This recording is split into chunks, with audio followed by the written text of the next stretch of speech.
Eto, yung sagutan ni Risa at saka ni Marcoleta, baka na-miss nyo, ano natin. Ang tanong tuloy ng marami, realistic ba yan?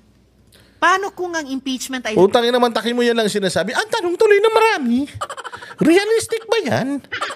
Puta, yan lang yung sinasabi mo, binabasa mo pa? Hindi mo kayang sauluhin yan? Ako kaya ko nga sauluhin eh. Kakasali, sabi mo nga lang, nasa ulo ko na kagad eh. Ipuntakin mo, binabasa mo pa sa cellphone mo yan? laban sa mataas na opisyal na kayang-kayang magtago ng ebidensya o manakot ng mga potential witness. Bakit humaba yata ang checklist ng proteksyon para lang sa impeachable officials? Samantalang ang taong bayan na nagtatanong, na naniningil ng pananagutan. Taong bayan na naman. Kanina nga pinakita ko sa iyo si Sendenya eh. 'Di ba? Dinuduterte ng taong bayan eh. Tapos sasabihin nyo kayo na naman, taong bayan na naman naghahanap. Putangin na nyo talaga oh. Nakita nyo ba yung dami na nagrally nung birthday ni Pangulong Duterte? Yun yung taong bayan. Yun ang talagang totoong taong bayan. Naghahanap ba mga yan ng resibo sa mga ginawa ni Inday Sara? Eh kung resibo lang, punta ka nga ng Davao. Tingnan mo nga yung Davao kung gaano ka-unlad. Putangin na ka, baka ikaw yung paligid ng barangay nyo, baka hindi mo nga mapa-unlad. Tagal-tagal mo na senador eh.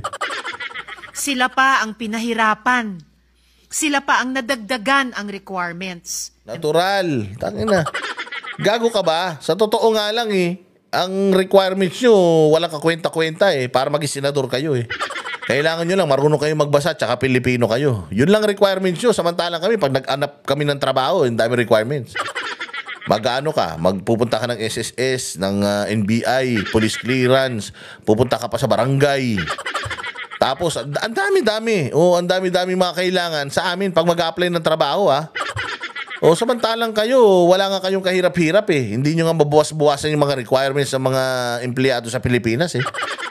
Pagka kukuha ka ng loan sa SSS, putan, dahil mo nga hanapin. Nung kumukuha sila ng hulog sa'yo, walang hinahanap. Pero nung maglo-loan ka na, putan, dami nang hinahanap. Gago ka ba? Kung yung pag-a-apply nga lang ng national ID, hinahanapan ka pa ng national ID. Ibig sabihin, napakahirap talaga ng mga proseso sa Pilipinas. Dapat lang pahirapan ang proseso ng impeachment. Bakit? Tangina, hinalal ng taong bayan yan eh. Taong bayan ang naglagay dyan sa tao na yan. Tapos impeachment lang kayo ng impeachment para pagka gusto nyo ipatanggal, gagawan yung chismis, kukutsabahin nyo yung media, tapos ano na. Pagkatapos yung kutsabahin yung media, i-ano nyo na, i-impeach nyo na. Paano kung madali lang impeachment? Putang ina nyo, wala nang presidente tumagal. Gawin natin, 1 taon na ng presidente para talaga masaya.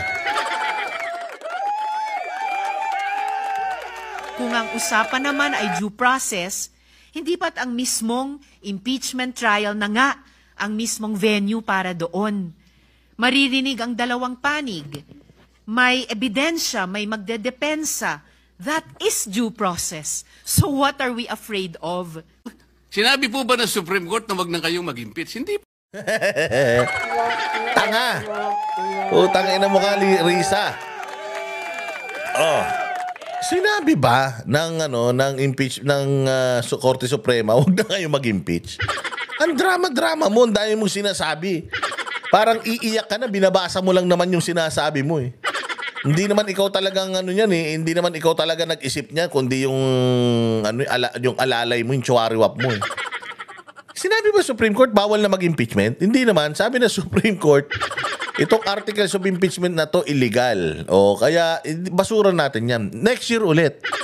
1 year bar rule. Kayo gumawa niyan, hindi naman kami. Kami lang nag-interpret, kayo gumawa. Tanginan nyo, tas kayo nagre-reklamo.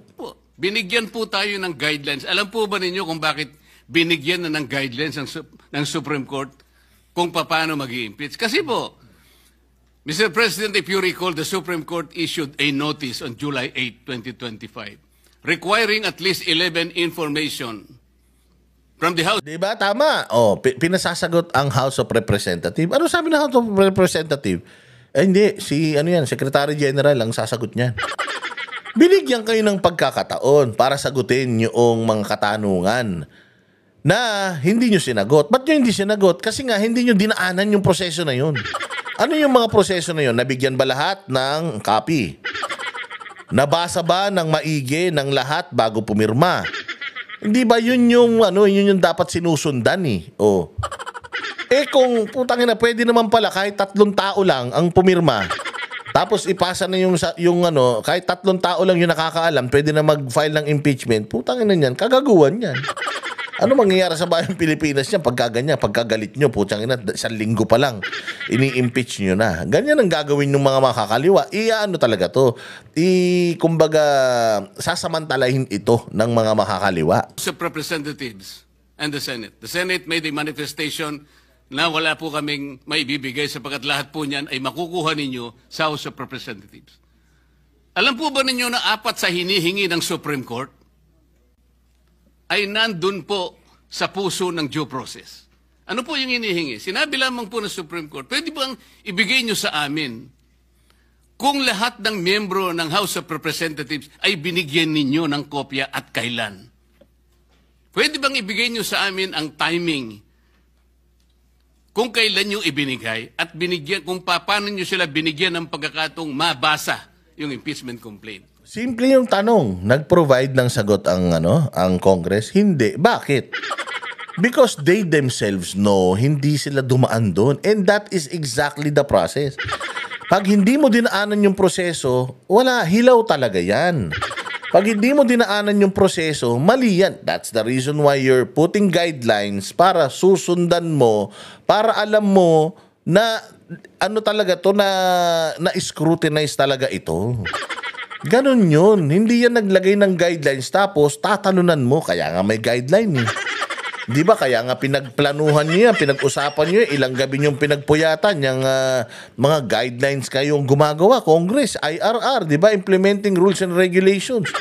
Kayo lahat ang gumagawa niyan. Tapos tatanungin kayo kung ginawa nyo ba yung guideline na kayo din ang gumawa. Kasi yun yung safeguard eh. O pag dinaanan mo yun, that safeguards yung actual na pinoproseso mo. Pero kung halimbawa ikaw ay nag-apply ng lisensya sa pagmamaneho. Nag-apply ka ng lisensya sa pagmamaneho, una, hindi ka nag-driving school. Pangalawa, hindi ka nag-exam. Pangatlo, hindi ka nag-training. Pang-apat, hindi ka tawag doon, yung testing ng mag-drive test, ng physical na drive test, hindi ka nagganon. Bigla ka na lang nagkaroon ng lisensya. Ano tong lisensya mo? Di ibig sabihin, tunay nga yan lisensya mo, galing nga yan sa LTO, pero putangina, alam mo ba kung bakit may lisensya ka? Kaya ang daming mga Pilipino may lisensya, ang tapang-tapang pag kinukuha ng enforcer yung lisensya nila eh. Kasi hindi nila alam na yung mga lisensya nila ay hindi yan karapatan. It's an entitlement.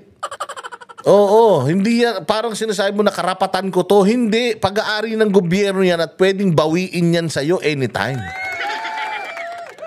Na ang akala nila, yung mga lisensya na yan ay kanilang-kanila, pag-aari nila, hindi po pag-aari po ng Estado yan. Yan yung sinasabi natin na kapag hindi ka dumaan sa proseso, wala kang alam.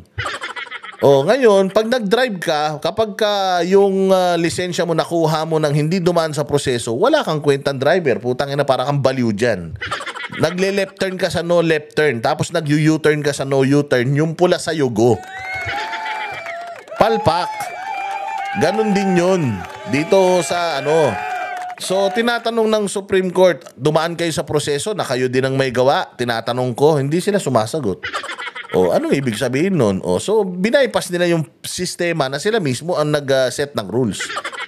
Pwede nyo bang ibigay sa amin kung every article of impeachment ay nakalagay doon ang mga dokumento na nagpapatibay ng artikulo?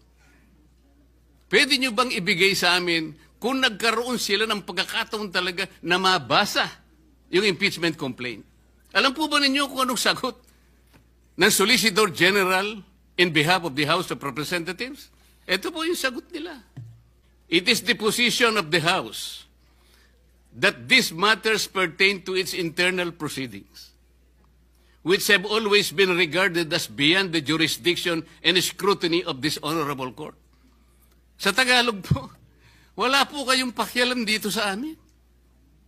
Yung inihingi po ninyo, kami lang po yun. Para tinatanong lang naman po eh. Binigyan nyo ba ng pagkakataon sila na mabasa? Bakit? Yun. Oh, yan ang sinasabi ko. At dahil dyan, Risa, ikaw ay... Nakakahiya. Oo, nakakahiya. Ulit? Hindi yan. Ulit? Nakakahiya. Nakakahiya.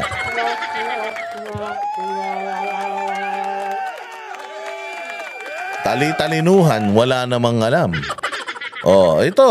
Kaya magpasalamat na lang tayo talaga kay Pastor Apollo Kibuloy sa JMC. Napakagaling talaga ng Jose Maria College. Kaya kung meron sa inyong gusto mag-abogasya, punta kayo sa Jose Maria College. Ang gagaling ng mga abogado dyan. Oo, si Dean Torion, si Israelito Torion ang Dean dyan. Imaginein mo, ang hirap daw maging dean niyan ni Torion, ang higpit daw niyan. O kita mo. Yung mga JMC Law School team ang gumawa ng petition sa utos ni Pastor Apollo Kibuloy.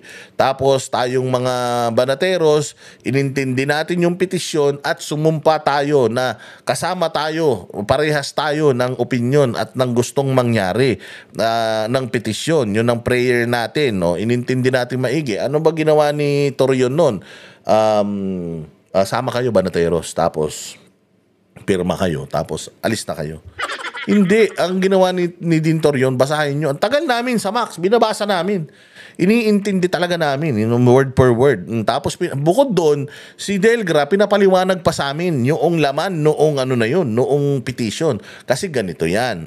As in, para kaming nililecturean doon ni Attorney Delgra at saka ni Attorney Torion kung ano yung laman noon. Kung ano yung hindi nyo naintindihan, itanong nyo. Tapos nung sigurado na kami, ang ginawa namin, pirma na kami. Tapos sumumpa na kami ngayon doon sa notaryo. Tapos dinala na namin sa Supreme Court. Ayan. Di ba? Kaya talaga congratulations sa banateros, congratulations Dean Torion, congratulations Attorney Delgra, Attorney Acosta, pero congratulations Pastor Apollo Kibuloy na kahit na nakakulong ka na, hindi ka pa rin humihinto sa pagpapalaganap ng katotohanan. No? Salamat sa iyong inisyatibo diyan sa impeachment na yan na naibasura. Ang boses ng masa hindi natatakot, katotohanan lang, di kami nalulunod. Walang bahid ng sismis, lahat ay totoo. Kahit sino ka pa, pag mali ka babanatan ka.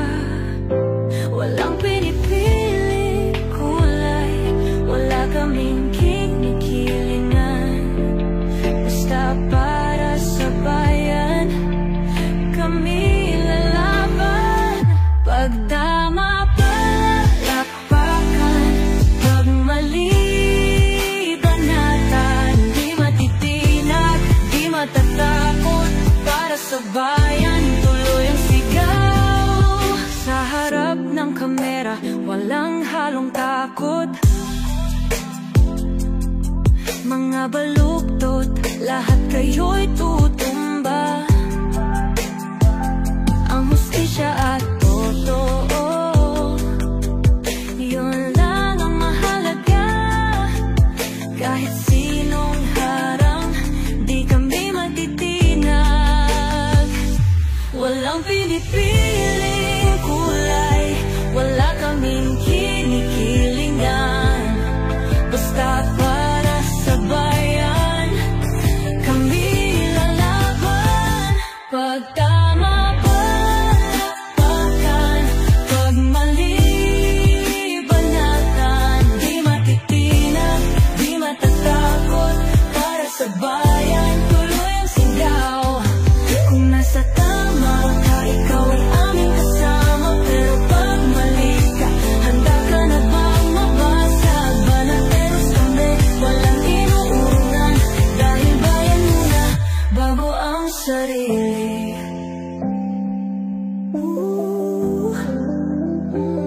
Bago ang sarili.